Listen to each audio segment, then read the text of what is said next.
First off, just a couple disclaimers here, because my testimony is going to deal with this. This virus thing, it's serious. So however you read into this or follow along with this, it's serious. And in a couple months, I'm going to be 60 years old. And I didn't know Dr. Eric Bowl was going to be here today because he's in here. So if I take your words out of context, I really don't care. I'm going to be 60 years old, so I don't really care what I say. There you go. Coming to CrossRoads, blame it on that. So before I get started with my testimony, I first want to get on my little soapbox here, make a couple statements about this COVID pandemic. I have two thoughts on it. Now, these are my thoughts. This has nothing to do with the church or anything. First, it's political. It's political in the sense of how it has split up the church. Not just CrossRoads, but all churches of all denominations. When this whole thing started, I believed that it would draw more people to the church and to Jesus Christ, but the opposite happened. It's divided us. Not only other churches, but we've lost some good families from this church because of this deal.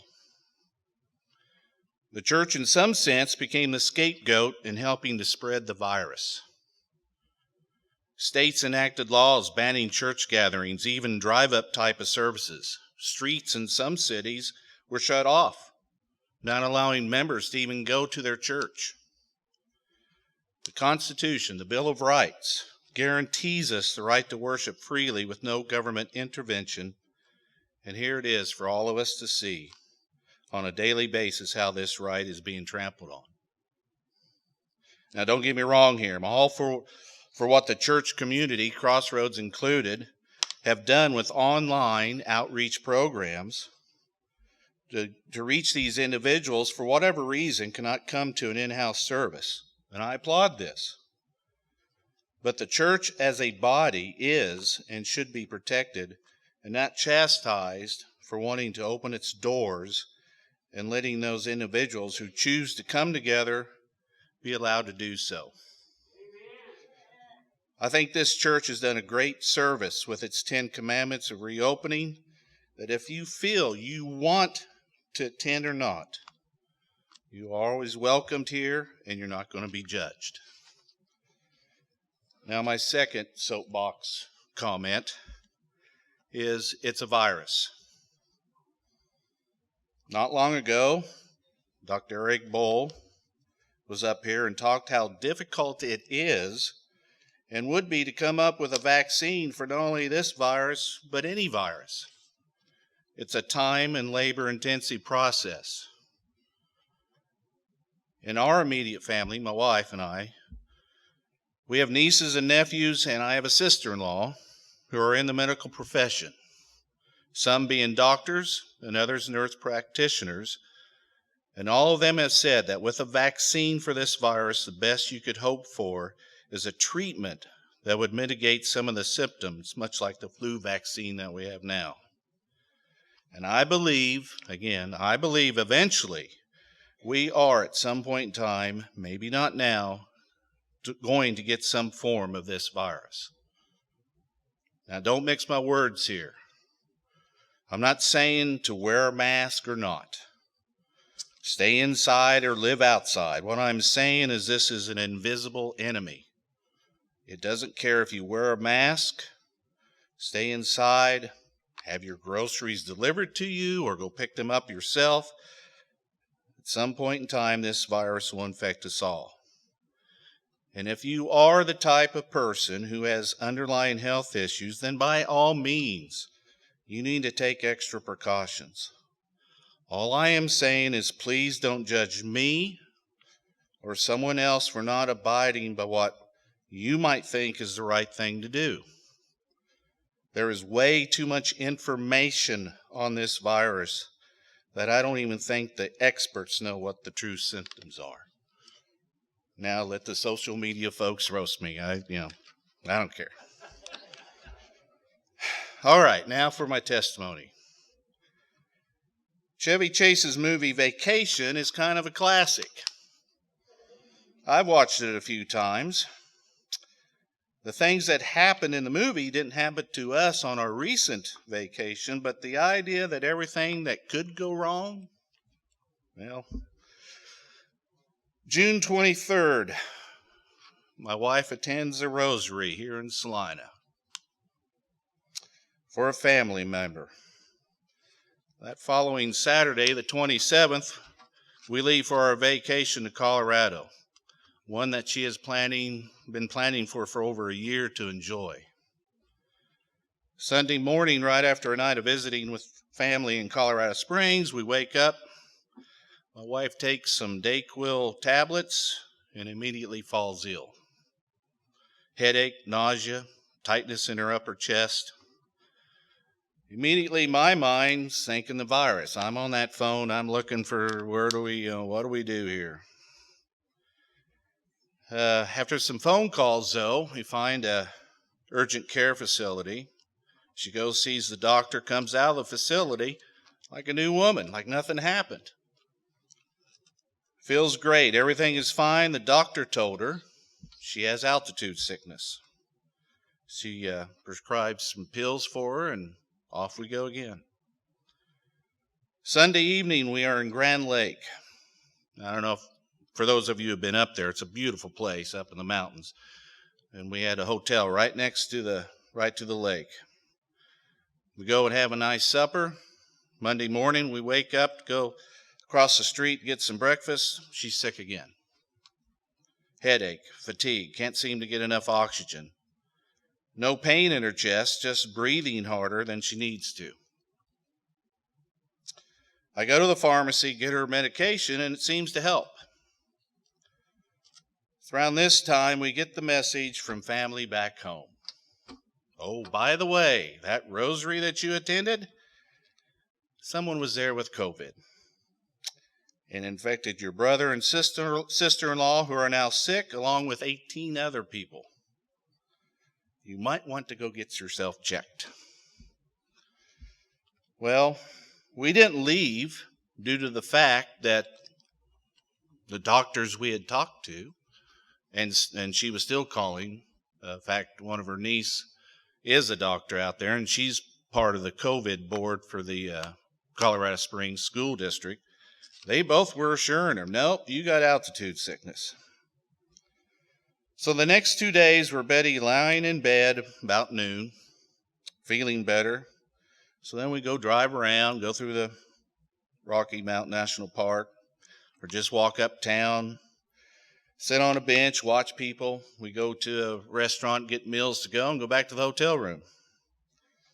The 4th of July event that was able to take place had been canceled while we were up there. And so we decided, you know what, we're going to come home. So we left on Thursday. In far eastern Colorado, near Lyman, we drive through a dirty 30s type dust bowl. We get out of that, we drive through a prairie fire that has started on the south side of the highway. And then we get past Lyman, we get to the state line. There's some severe thunderstorms up ahead of us. I don't know how many have been to Goodland before. There ain't much in Goodland, but we stayed in Goodland that night because I said, nah, we've got too many surprises already in this vacation. I'm getting off the road. Next day, as we were getting closer to Salina, Betty called around and found out StatCare was doing testing. So we made arrangements that afternoon and she got tested. This was July 3rd. By the 7th, we had her results back as positive, and she was in the hospital with fever, shortness of breath, fatigue, and another symptom I'm not going to mention here. She doesn't want me to. She was in the hospital until the 10th, at which time her fever went back to normal, and with the help of some oxygen and steroids, To help with the pneumonia that the doctors noticed in her lungs, her oxygen levels began to rise and become steady. My symptoms only consisted of 4 hours of a fever, and I have still lost my sense of smell and taste, which helps my wife because she is sneaking more vegetables into my meals since I can't taste them, and I have lost some weight, although I would not recommend this weight loss program. We are doing fine now, no fevers or fatigue issues, although we do have to watch ourselves and not overdo a lot of stuff, but we are over it.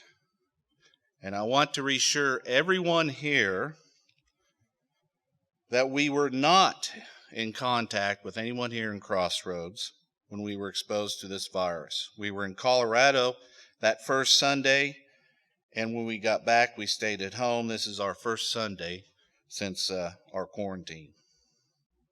I wasn't tested due to the fact that I'd been around my wife this whole time, and she was positive. And since I was showing signs of the infection, I was placed on the same quarantine schedule. And one more thing. My wife and others were wearing masks and doing the social distancing at this rosary, and she still got infected. So that's why it's serious. A few weeks ago, I was up here and I made the statement of how we need to trust God in all this and how that's not easy. When my wife was told by our doctor to go straight to the hospital, don't pass go straight through, I lost it because she was admitted. They had me sit out in the parking lot for 2 hours. I finally called the hospital to see what was going on, and they said she was being admitted. She is my world and my soulmate. And then not to be able to be there for her, it was just too much for me. That night I prayed like I've never prayed before, and trust me, I don't pray a lot. I talk to him. We have a conversation every day, but I don't pray to him. I put it all into his hands, and the results are that we are both here and doing fine and recovering from this illness.